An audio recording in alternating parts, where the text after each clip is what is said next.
हम पुनीता झा सबगोटा के प्रणाम करै छी। अपना सबके जखन लड़का आबै छथिन द्वार पर तऽ विध एकटा छै जे नाक पकड़ि कऽ हुनका उठायल बैसायल जाइ छै, तऽ ओ एकटा हम गीत सुना रहल छी नाक पकड़वा कालके। माई हे नसिका दबाई बड़ के जाचू बहिना, माई हे नसिका दबाई बड़ के जाचू बहिना,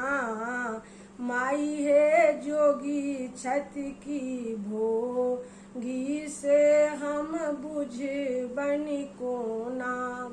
माई हे जोगी छति की भोगी से हम बुझबनि कोना, माई हे वस्त्र बाहर कए देखू बहिना, माई हे वस्त्र बाहर कए का देखू बहिना,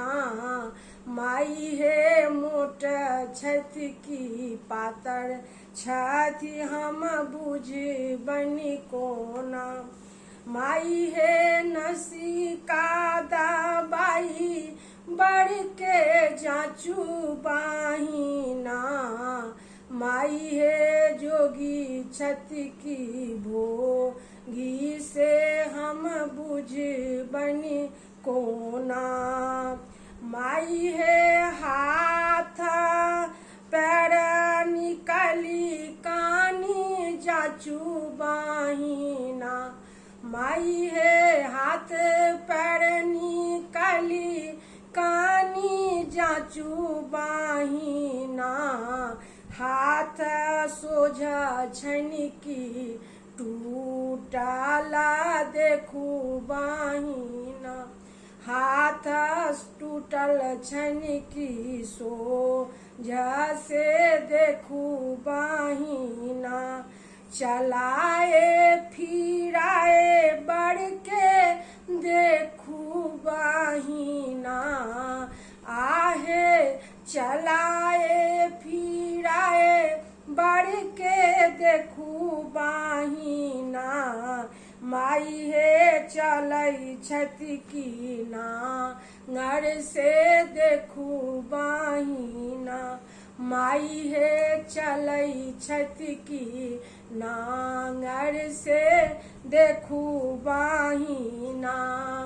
माई हे हंसाए बजाए बड़ के देखू बहिना, माई हे हंसाए बजाए बड़ के जाचू बहिना, माई हे पंडित छति की बाका लेला जाचू बहिना, माई हे पंडित छति की बाका लेला जाचू बहिना, माई हे नसिका दबाई बड़ के जाचू बहिना, माई हे जोगी छति की भोगी से हम बुझबनि कोना, माई हे जोगी छति की भोगी से हम बुझबनि कोना, से हम बुझबनि कोना, से हम बुझबनि कोना।